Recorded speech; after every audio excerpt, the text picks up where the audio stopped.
Layman's evangelical fellowship విశ్వాసమే విజయము అనుదిన ధ్యానములు December 12వ తేదీ. ఉన్నత స్థితికి చేరుకొనుట. ఆ హేతువు చేతనే మీ మట్టుకు మీరు పూర్ణ జాగ్రత్త గలవారై మీ విశ్వాసమునందు సద్గుణమును, సద్గుణమునందు జ్ఞానమును, జ్ఞానమునందు ఆశానిగ్రహమును, ఆశానిగ్రహమునందు సహనమును, సహనమునందు భక్తిని, భక్తియందు సహోదర ప్రేమను, సహోదర ప్రేమయందు దయను అమర్చుకొనుడి.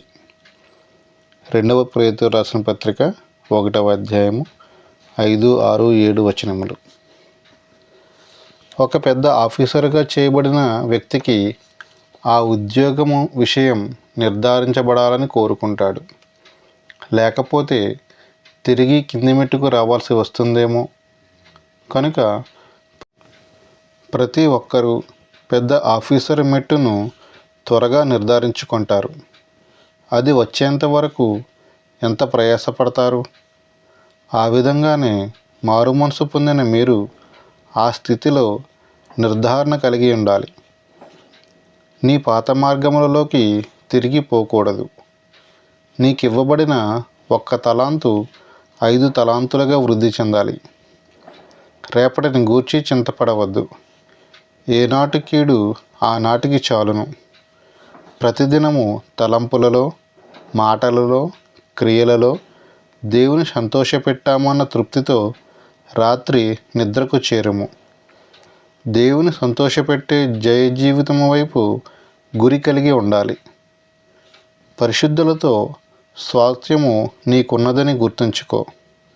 సుసన్నా వెస్లీ, మేడం గయోన్ అనువారు కేవలము గృహిణులు మాత్రమే, కానీ వారు ఎంతో ఉన్నతమైన ఆత్మీయ శిఖరాలలో ఉండినారు.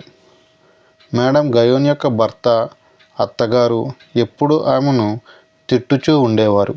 అయితే ఆమె నిత్యము దేవునితో సన్నిహిత సంబంధము కలిగి ఆయనతో సంభాషించుకుంటూ ఉండేవారు. కనుక వారి తిట్లకు సమాధానము చెప్పగల సమయము ఉండేది కాదు. మన ప్రార్థన పరిశుద్ధుల ప్రార్థనతో కలిసి ఐక్యపరచబడాలి. అబ్రహాము, దానియేలు, మోషేలు పరలోకములోని పరిశుద్ధుల స్వాస్థ్యమును కలిగి ఉన్నారు. దేవుని గూర్చిన జ్ఞానములో వృద్ధి చెందుము. నీవు కృపలో నిర్ధారించబడ్డావా? నీవు దయలోను, ప్రేమలోను వృద్ధి చెందుచున్నావా? దారి మళ్లించే ఆత్మలు ఉన్నాయి. కొంతమందికి ప్రాముఖ్యత కావాలి కనుక వారు స్వస్థపరిచేవారుగా నుండాలని కోరతారు. దేవుని ఆత్మ మనలను ఆ విధముగా నడిపించదు. కొంతమంది వారి ఆత్మీయ జీవితం ప్రారంభమైనప్పటి నుండి కూడా ఎటువంటి పురోభివృద్ధి చెందరు. ఆత్మీయంగా ఉన్నత అంతస్తులకు చేరాలంటే మరొక తలాంతు కలుపుకుంటూ వెళ్తుండాలి. లేకపోతే తప్పుదారిలో పోవడం సంభవిస్తుంది. సమయాన్ని వ్యర్థం చేయక సరియైన దారిలోనికి రమ్ము. నీ ప్రార్థనలు ఎదుగుచున్నాయా?